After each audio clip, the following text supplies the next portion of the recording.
Alfred Thayer Mahan fue un capitán que le asignaron una clase en la Escuela de Guerra Naval, cuando se crea la Escuela de Guerra Naval en los Estados Unidos. Y él, para enseñar esta clase, empezó a hacer una investigación sobre el papel que había jugado el poder naval en la historia de las grandes potencias, ¿verdad? Y de esa investigación publicó un libro que se llama The Influence of Sea Power Upon History, que fue un libro que tuvo un impacto a nivel mundial. Es decir, todos los imperios, el imperio británico, el imperio alemán, leyeron el libro de Mahan y lo celebraban porque lo que él le estaba proponiendo es una gran expansión de la Marina de Guerra, que no había poder nacional.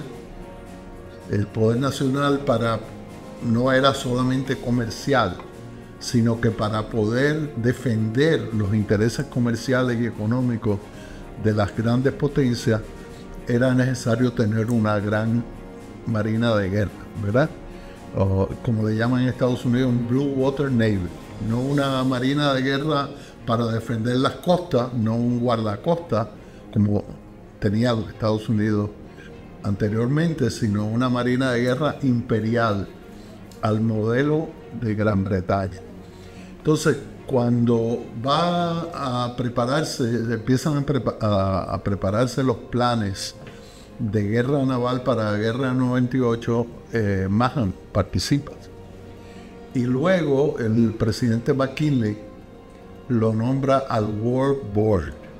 El War Board era un grupo de líderes civiles y militares que eran los que determinaban la estrategia de la guerra.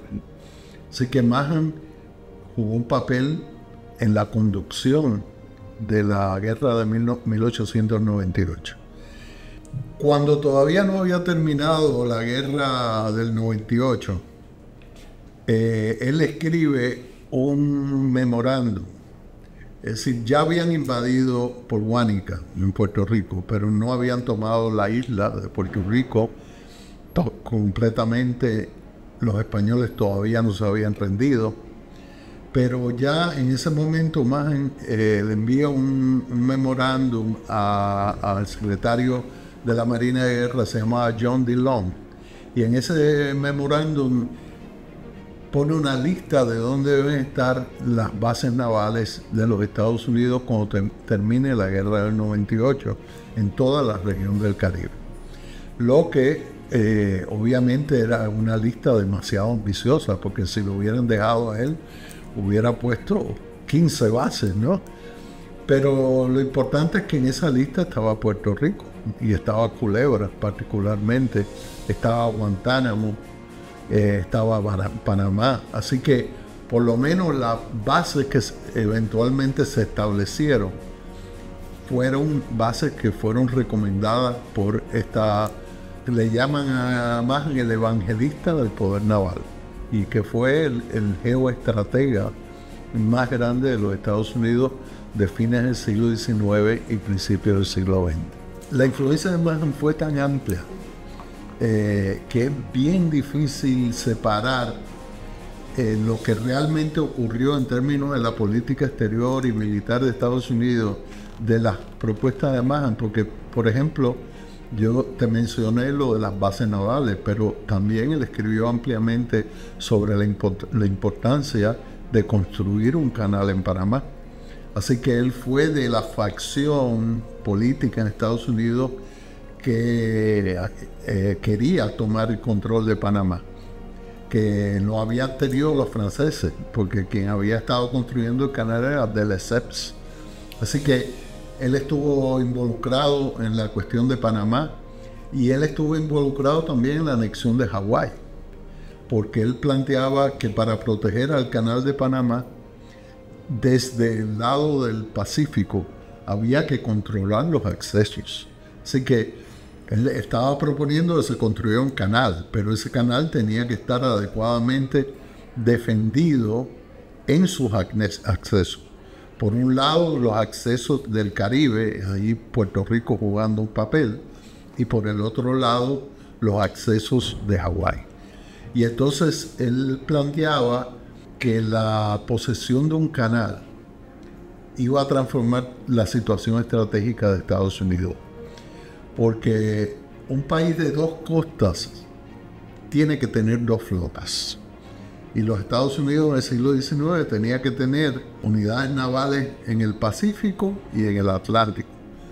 Pero si uno tiene un canal y puede mover los barcos entre los dos mares, nada más que necesita una flota. Y esa fue la situación de Estados Unidos durante todo el siglo XX, hasta la Segunda Guerra Mundial, que ya eso cambió. Pero los Estados Unidos tenían una sola flota, y la sola flota estaba destacada en la isla de Hawái.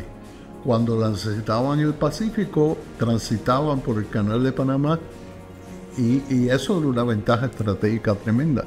Así que Mahan tuvo una influencia en todo el pensamiento estratégico de Estados Unidos en el siglo XX muy grande. Si uno lee The Influence of Sea Power Upon History, aunque él le está dando lo que a él le interesa es el poder naval, él dice que el interés que está detrás del poder naval es el poder comercial. Es decir, para él el poder naval es un auxiliar de la expansión económica y comercial. También él tenía una visión sobre el Caribe.